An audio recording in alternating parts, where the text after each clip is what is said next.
I figured. Yeah. Welcome to the Backpack Show, everyone, where we bring you success insights from unusual places and also song lyrics. Sometimes a song lyric has to be had. We're bringing Amy Sananman to this today. This is going to be about impact, strategy, art. From the United Way, NYC. Yeah. So it's a big day. It's raining in New York City. It is a blizzard here in Boston. And who knows? What's the weather down there in Nashville? Raining.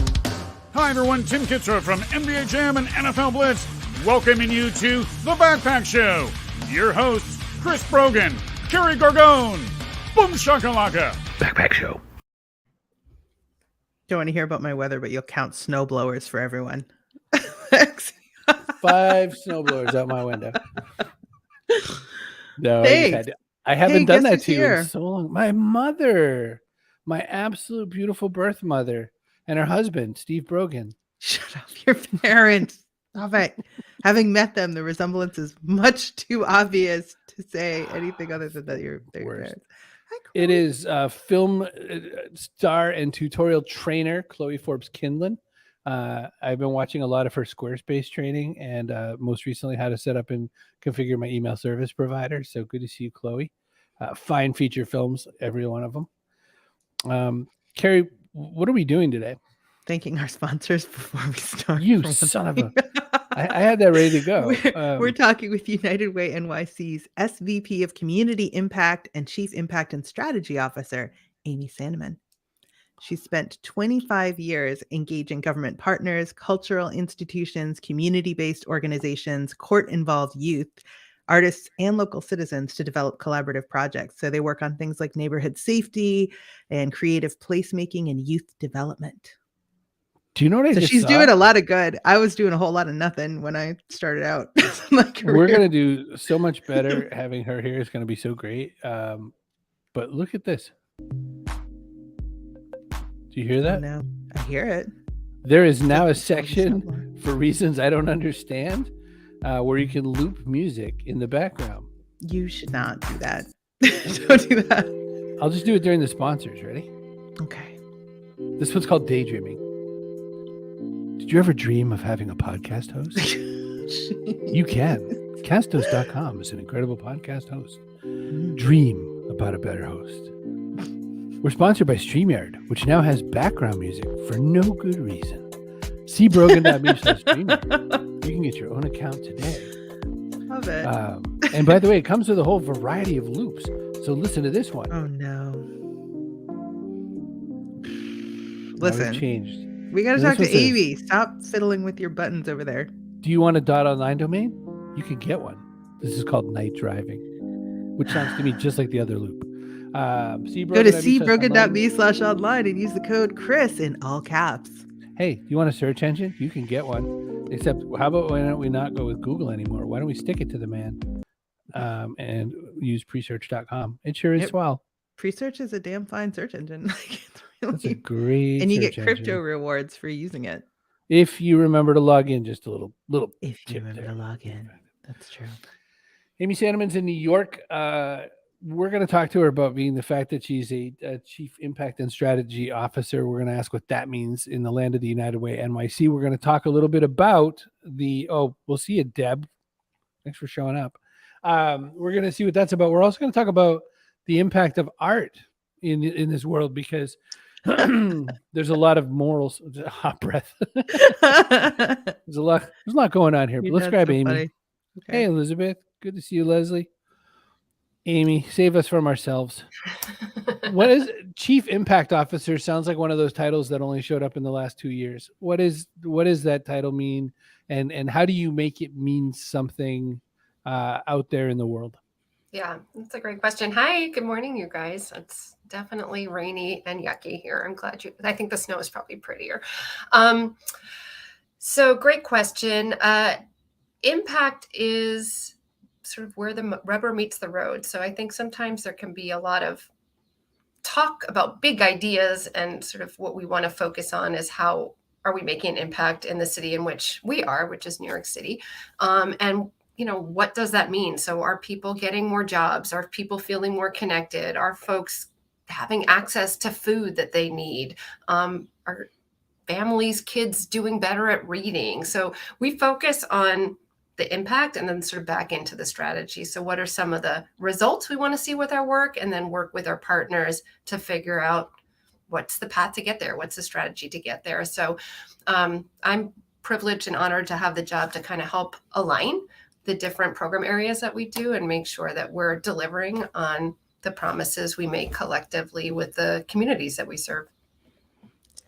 So there's a lot of really ambitious work going on. The Campaign for Equity, for example, it spans several different areas. So there's criminal justice reform, education, healthcare equity. How do you decide what to tackle at once, and like how do you manage to do it? How do you break it up? Yeah, it's a great question. So, over the past few years, I think a lot of people think of United Way as a funding organization or a community chest, but in New York, it's really a backbone organization that brings together partnerships from across government, the corporate sector, the nonprofit sector, faith-based sector, to work together to implement change at like a systems level and a community level. And so we really partner with folks in the corporate sector, in the government sector, in community to identify critical needs and lean in. And, COVID really pulled the curtain back on a lot of systemic and historic inequities. And we at United Way really felt like this was a crisis, not just around health, but some of the things that made folks vulnerable, not having access to primary care, not having jobs, again, food insecurity, that really made the impact of COVID inequitable in New York City and I think around the globe.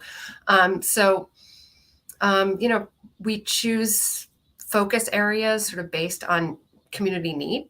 And I saw you flashed up the Together We Thrive effort. One of the pieces that during COVID in New York City, and I'm sure nationally, that were impacted were small businesses. And, we saw that there were so few Black-owned small businesses in New York to begin with, that they were actually at like an extinction level when COVID hit, and all of these small businesses had to close their doors during the pandemic. And so it was a real inequitable impact. And we launched a program to partner with like big corporations, our big corporate partners, to provide mentorship and like technical assistance and capacity building to these smaller Black-owned businesses to help support them through this process. So that might have meant like helping them figure out how to get a loan, or helping them convert to doing online business, right? And like setting up a website and going virtual. And so, that would be a great example of how we're bringing these sectors together to provide support. And not just that, but the corporate sector and our partners, say at IBM and other for-profit big companies who leaned in to help, also got to go on a real learning journey to understand, like, this didn't start today. Like, this isn't just about COVID. Like, what is the history that made it such that it's harder for Black folks to run businesses in New York City? Well, speaking of a little bit more recent history, I want to go back a little bit and wonder who this girl is. What was she doing? She does. What was she doing, and what's changed in how you run the world now? Yeah. Oh my gosh, that is amazing. Let's see. That is me at, I think, 25 years old. I started a mural organization way back then. And at that time, I was a tenant organizer, working in New York City to help tenants in city-owned properties that were in disrepair, basically take over their buildings and turn them into low-income cooperatives. To walk around, New York City at that time, to walk around the neighborhoods I was walking around, you would never know the incredible leadership that was going on behind closed doors. So for example, I was working with a building and the tenants, and the guy who was the tenant association president, who was helping create affordable housing for all his neighbors, was a Mexican-born immigrant who was a garbage man. And you would never know walking past the amazing stories and leadership that was going on at the grassroots level. And so I was really excited about bringing some of those stories to the surface of the buildings. I was interested in how murals, through the Mexican mural movement, and over the millennia that murals and wall paintings have existed, tell stories about what people are doing, what people's lived experience. And so that first mural was called The Golden Birdcage. I did it with a bunch of kids that were from that building that we're doing tenant organizing in. And they were all Mexican-born kids whose families had come to the United States to build a better life. And it's called The Golden Birdcage. And that center image is the golden birdcage. And that's based on a Mexican song about, the dichotomy of living in the United States, that in some ways it's riches and in some ways it can be isolation. And the kids told this really incredible, complex story. We did it in their neighborhood. That was Williamsburg in whatever, 1990 or something like that. And 1988, 1992, something like that. And they, it was on a Hasidic chocolate factory in a Polish and Mexican neighborhood. And so, people would stop by and people would ask questions. Those hand-painted murals take a long time to put up. We looked at, pre-Columbian art at the Met, and we did all sorts of amazing trips to come up with some of the designs. And I could see the young people were really growing in their sort of confidence about what of New York was theirs. It's not just your neighborhood. Like, you can go to the Met for free. It's yours to go into, and to feel that sort of entitlement to move into those spaces. And so I could see that the process of sort of individual inspiration and development and confidence and exposure, the opportunity to interact on the street across cultures, the opportunity to tell stories and to raise attention for those stories. So that story then got told in different media outlets. It's getting told right now, right? And how we're changing narratives about things. And those kids ended up getting jobs at the chocolate factory. So you could sort of see a lot happening just in the process and then the product of this local monument, that now when you walk through that neighborhood, you would hear some of the story of what's going on behind closed doors. So in some ways, I'm still doing that, bringing people together around issues to take action, gain access, increase equity. Did you build this career one cause at a time or one organization at a time? How did you kind of pick your next step? Yeah. Kind of intuitively, I guess. I think following my heart and gut mostly. I am trained in public policy, but a lot of the decisions I've made are based on trying to listen to what community needs and be respectful of that, and kind of create spaces where other people have the opportunity to gain the tools and agency they need to have control over their lives. I feel like it's not my place to make decisions for community, but rather to create the space for resources and connections and for people to have opportunities. So it was really a sort of one step at a time, listening to a lot of people, talking to a lot of people, seeing opportunities and leaning into them, trying to learn from my mistakes. Amy, let me be the grumpy person for a minute, because I think about these things in these moments, and as a small disclaimer, I have a very right brain background as well, and I was a writer. Written a bunch of books. I was a pen and ink artist before that. I was never a mural guy because that's a lot of work. But I get the concept of all that work. But how doesn't some grumpy person come up and say, "What the hell is this, golden cage going to do for me? I'm still having trouble being Mexican in America. I'm still having trouble being Mexican in New York. I'm not getting the access I need to this and that. What are you doing for me? because this paint isn't really feeding me or something? You know, like what's the, Yeah, you must have had 30 years of answering that question, I guess. And how do you do it? Yeah. And I had that same question for myself, frankly. Like when I went into public policy from a young age, I was like volunteering at soup kitchens and like in high school and, you know, doing entitlements clinics in the basements of churches to make sure people got the, you know, public benefits that they deserved, and did a tenant organizing because I felt like housing, like real bricks and mortar, change people's lives. And that in some ways I felt like, gosh, art is just kind of a self-indulgent, you know, like privilege to have. And, you know, to be completely transparent, my best friend committed suicide when we were 25. And I felt like that your sort of inner well-being and your external well-being are both really important. And it kind of allowed me to synthesize those things. And so the organization that I founded, Groundswell, the mural organization, if it had just done murals, that would not have been enough for me. The murals were a component to what was important, but we over time developed a summer jobs program. So we were employing like 100, 200 teens every summer. We had all sorts of different portfolio development and college prep programs and helped get kids into art school with scholarships. They still do a lot of alternative sentencing programs and work at Rikers Island. So lots of work with folks in the criminal justice system and on probation to give them alternative options to not get sentenced, but rather do youth development work.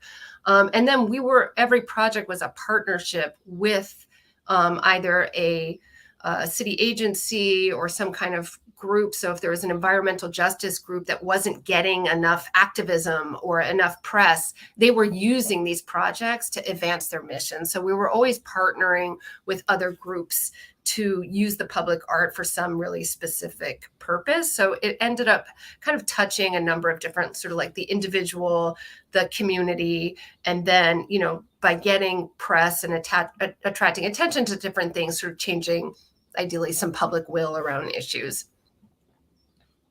So then your real task is connecting people. Like you're spotting needs in the community, you're spotting opportunities where other companies, for-profit companies or something could help meet them, and you're bringing them together. Yeah, United Way, that's definitely what we're doing. So, you know, trying to similarly, I mean, in like the business, it's called collective impact. So the idea that,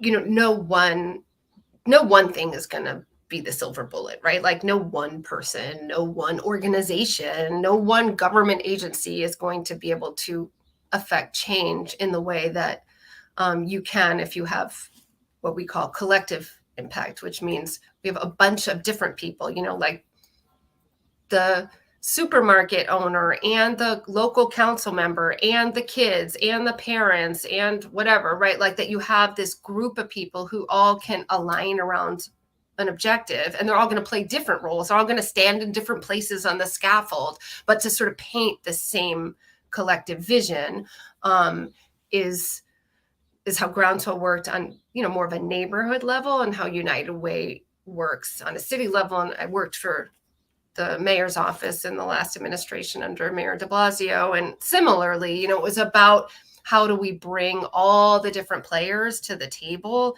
at all the different levels to try to affect change as a backbone. I've had a few people commenting, art is a gateway to healing and human progress, says Joanne. Leslie says, so great to use these programs to help so many. Carol loves the intersection of art and impact. So everybody's super into what you're doing. What are you working on right now? I know the campaign for equity is pretty broad and far reaching. So what are you doing with that, and how can we help? Yeah, that's great. And I mean, I think in terms of art and any campaign, it's important to, whether you're using art or some other form, to capture folks' inspiration and hope. You know, I mean, especially, I know we were talking in the green room before about it's a grim times, you know, it is grim times, and Grimmer by the day, Amy.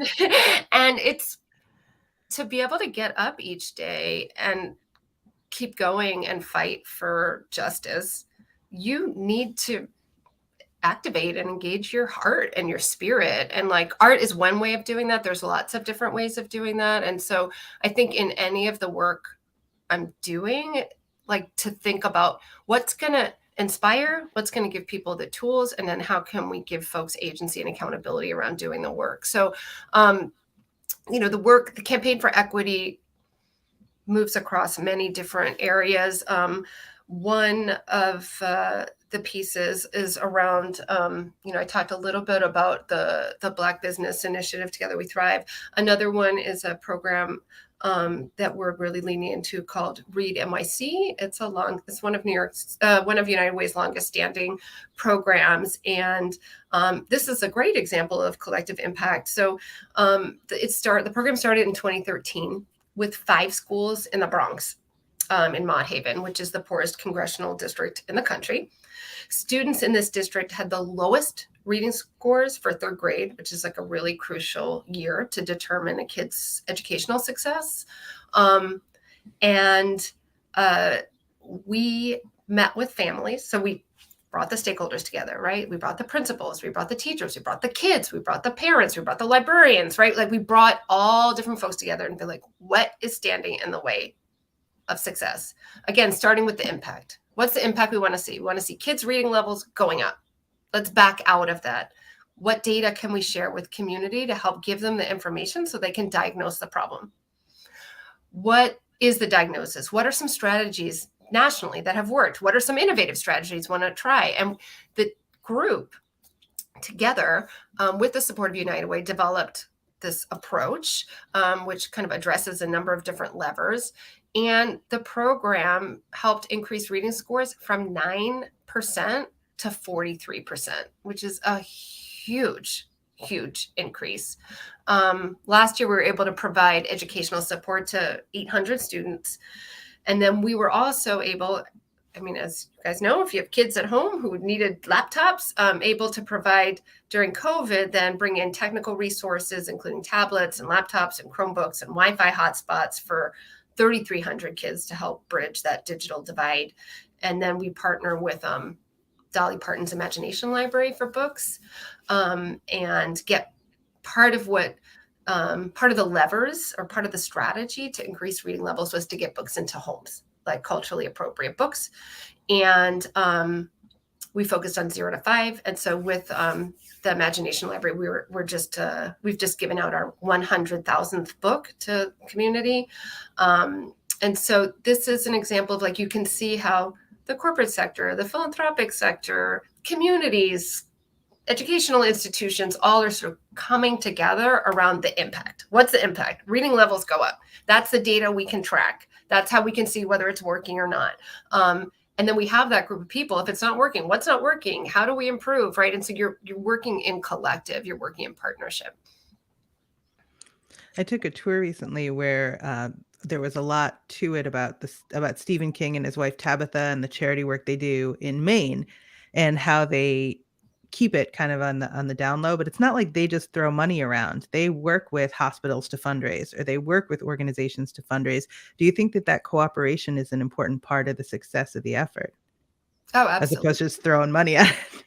Oh, yeah, absolutely. That's what attracted me to United Way. It's not just a philanthropy, it's a support as well. And so because we have such a broad reach, we're able to help, as we've been talking about, make those connections. So, we also we're one of the largest providers of funding to food pantries in New York, along with City Harvest and Food Bank of New York City. And so again, during the pandemic, we were able to provide, healthy food boxes to the families that were part of Read NYC. And like our programs can kind of speak together. Unfortunately, many of our programs, whether it's education or workforce or, civic engagement, end up being in the same neighborhoods, because these are neighborhoods that have been historically and structurally under-resourced. So it's not a surprise that they end up being the same neighborhoods again and again. And so again, having the collective impact at the ground, having multiple funding sources is really important for sustainability, and to build consciousness, from philanthropy and from the corporate sector, so they kind of have their finger on the pulse of what's needed and what's going on the ground. Elizabeth asks, what about partnering with big box stores like Home Depot? They mentioned a path to business ownership like carpentry and HVAC, or is the focus more for students? And impressive on closing the digital divide. Yeah, no, that's a great suggestion. And, we do work with a lot of, we work with Facebook and a number of large businesses. We work closely with DoorDash, who's been amazing, helping get food to folks who haven't been able to get out. So they've been doing deliveries for United Way worldwide for folks that because of COVID, wasn't safe for them to go out to pantries to pick up their food. And yeah, we welcome anyone who's listening. If you have an interest, definitely reach out. The website information's there, and we love working closely with, our corporate partners to help close the equity divide. Leslie says, love those strategies and support with working with schools for literacy in a time when school budgets are so tight and limited. To expand on literacy and math, that help is so needed. Yeah, in some neighborhoods more than others, right? That's what we hear you saying. It's a really great point. And I think, we've talked about our impact on the ground, like in the South Bronx and with networks. So trying to support the schools to do the work. And then we also, because we're United Way, and we're positioned to also use that information to make systems change, right? So because of our position, then we're also working closely with the chancellor at the Department of Education to say, how can we scale this out across the city?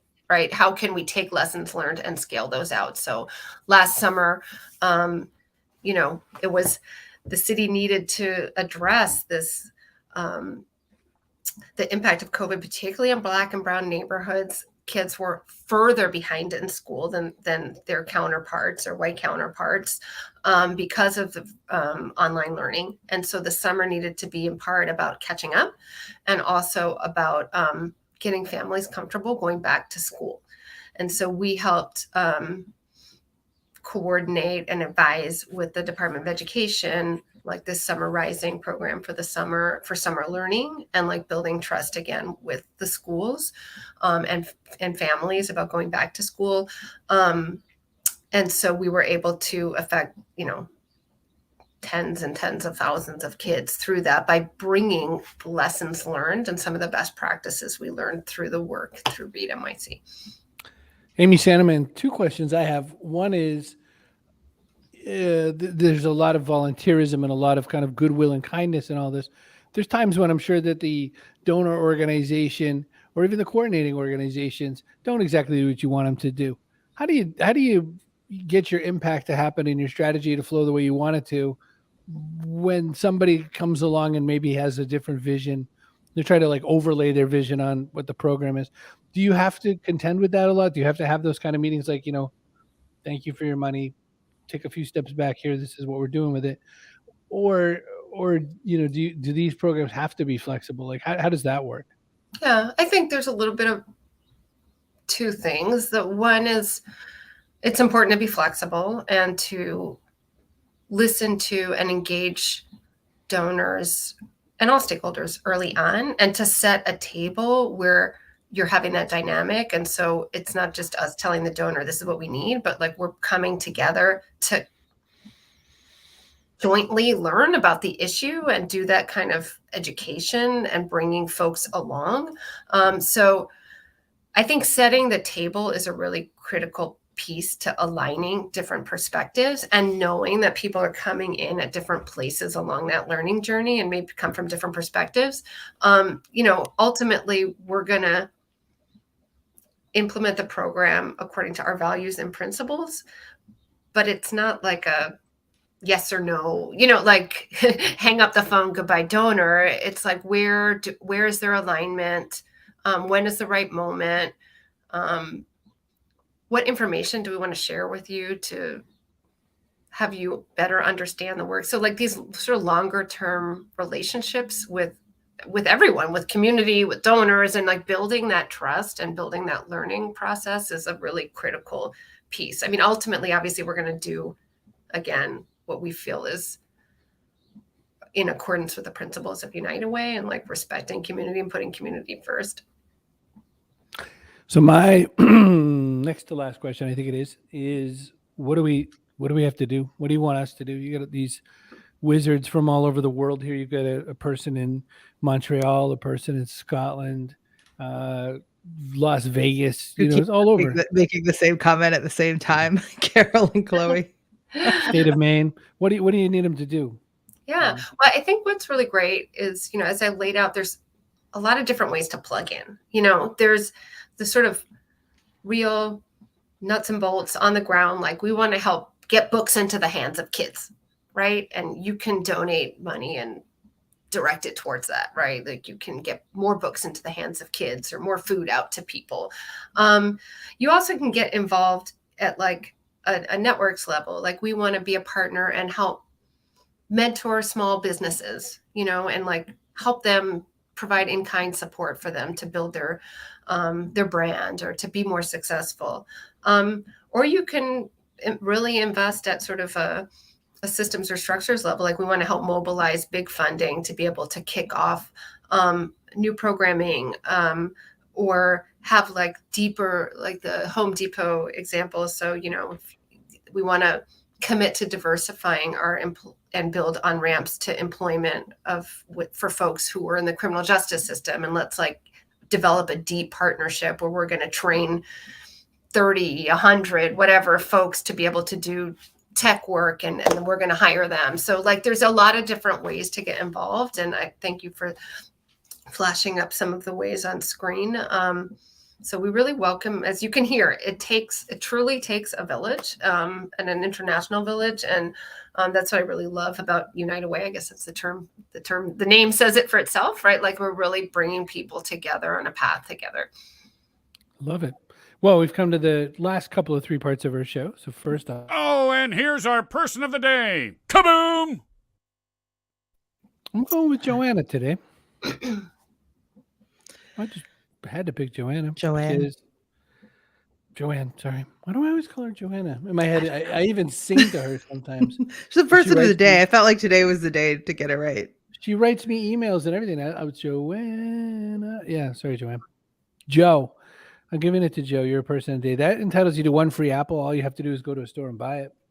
Correct. And wash it really good and bake it into a tartlet.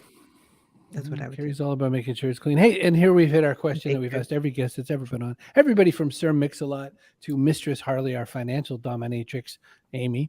You get to answer the question, what goes into your backpack? This could be something physical. It could be something more metaphorical. Saida Trujillo from the Clowns Without Borders operation, who does clowns in areas where there's nobody happy. Humanitarian clowns. Yeah, that thing. And avocado, she said, because you have a meal, you have a toy, you have the start of something good. Kerry, what's an example of something physical you could add to the backpack? Extra set of teeth. Oh, an extra set of teeth. Yep. DJ Cumberbund from YouTube told us that. He's a wrestling fan, so best as we could figure, that might be why. We don't really know. And the freelance butcher in Brooklyn. Yes. Now, the next question, what's something metaphorical you could add? Oh, kindness. I think Ariel kindness Helvetica, yeah, burlesque performer. That's who told us kindness. So Amy Sananman from United Way, formerly Groundswell, and from several mural products, painting up the walls of New York for decades like some hoodlum. What are you going to add to the backpack? Well, I'm going to add 2 things. One is, this will date me, I guess, age me, is like my Rolodex. So I feel like relationships are everything, and I value all the different people that I've met over the years. And like, you never know when you're going to circle back with someone and you can support one another. And anytime I'm doing something, I'm never doing it by myself. I'm always doing it in community. So I love my sort of virtual Rolodex, my metaphorical Rolodex, my people, my community. And then the other one I think is humor.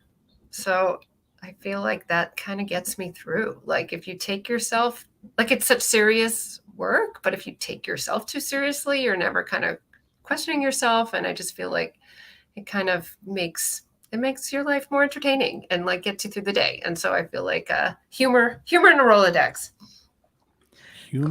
Carol says, very grateful to you, Amy, for the work you do. And Chloe says, love your approach. It was great to learn about you and your work. The United Way. It was actually the first charitable organization I gave to, because when you worked for the phone company, there was a little tick box that said basically, you better do this or we'll beat you up later. And so we're like, okay, and you sign up for the United Way, and it went for quite a long time. So, but it's great, all the different people you brought together, Amy, all the murals you brought together. It reminded me of my grandmother's one and only attempt at a mural. And it was in Augusta, Maine. It was down right next to a Augusta, Maine's only gay bar. I don't know if that was related or not, but she, I'll tell you what, she painted on the wall. She started with a big can of purple, and then she just